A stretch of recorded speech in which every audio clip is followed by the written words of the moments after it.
Here's a quick update on the weather from MeteoMark here on April 18th, 2013.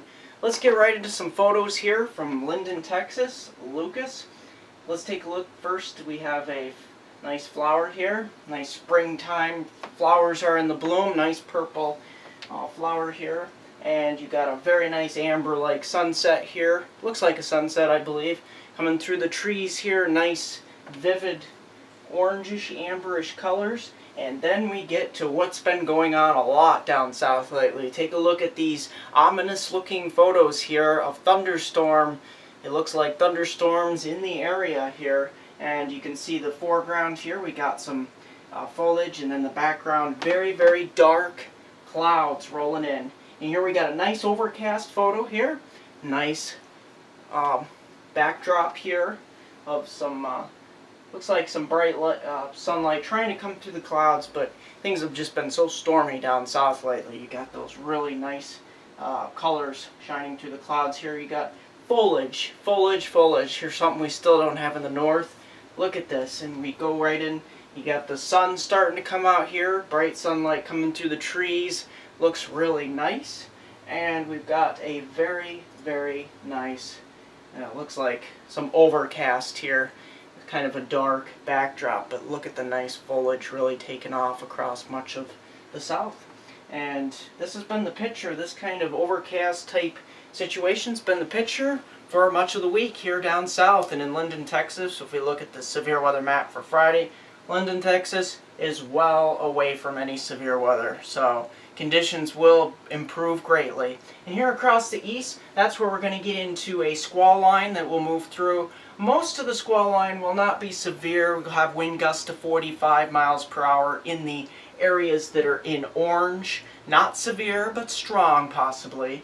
And that squall line will probably move through much of New York, Pennsylvania, Maryland, Virginia, down through the Carolinas, somewhere between 1 and 6 p.m. tomorrow during the daylight hours. Across the southern tier of New York and Pennsylvania, that will probably be likely in the 4 to 6 p.m. range. Expect wind gusts to 45 miles per hour, darkening skies, and some really gusty winds, along with some torrential rainfall up to 1/2 to 3/4 of an inch. I'll get right into the rainfall. It's down here in the Carolinas, southern Virginia, and then you get down into South Florida here. That's where we get into the tail end of the front, which is the stronger end of the front. We'll see some possible severe weather.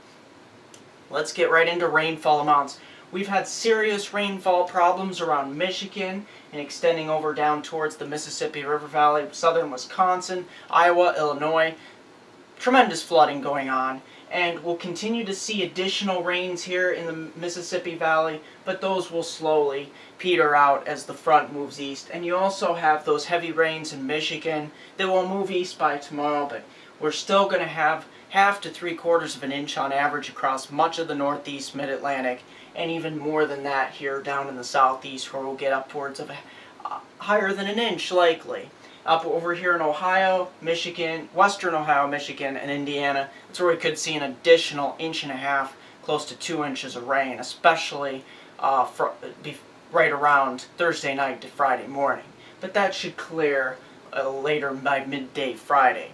So we're looking right into, here's the biggest risk of concern continuing for the flooding, with still flood warnings continue in this, anywhere in this green box. That's where we're looking at for continued significant flooding.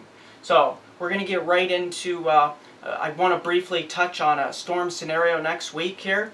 This is where a low pressure system will wind up possibly across much of the Euro models, and some of the GFS models now are kind of indicating that a low pressure system will actually move just west of the Mississippi River Valley and produce heavy snow on the backside across the upper Midwest, maybe even far south as Iowa and down towards northern Missouri.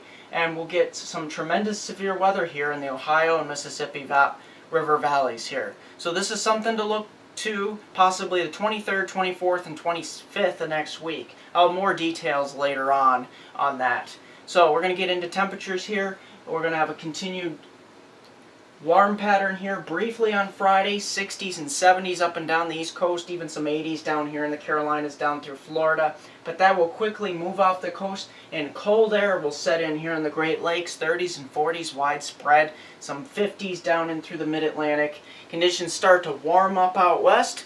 warm up in the southern plains just in time for that next system early next week here to start developing, and we start getting that colder air start to filter down here in the northern Rockies and the upper Midwest again, just in time to create a possible snowstorm for next week. That's going to do it for MeteoMark. Like me on Facebook at MeteoMark, subscribe to me on YouTube at MeteoMark.com, and here's my website, MeteoMark.com. Here's a 4-day forecast for my hometown viewers from Binghamton to Elmira and the northern tier counties of Pennsylvania.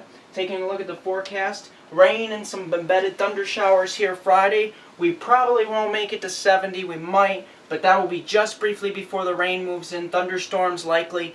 They will probably arrive in the Elmira and Ithaca areas by 3 or 4 p.m. and by the Binghamton areas, Endicott, Johnson City, Scranton, those areas, Cooperstown, Cortland, probably by 5 or 6 p.m. Up to 1/2 to 3/4 of an inch of rain expected. The front moves through, blustery conditions for Saturday, Sunday, windy. We might not even make it to 50 on Saturday. Saturday night, watch this. Sunday, Monday morning, hard freezes and frost is possibly likely.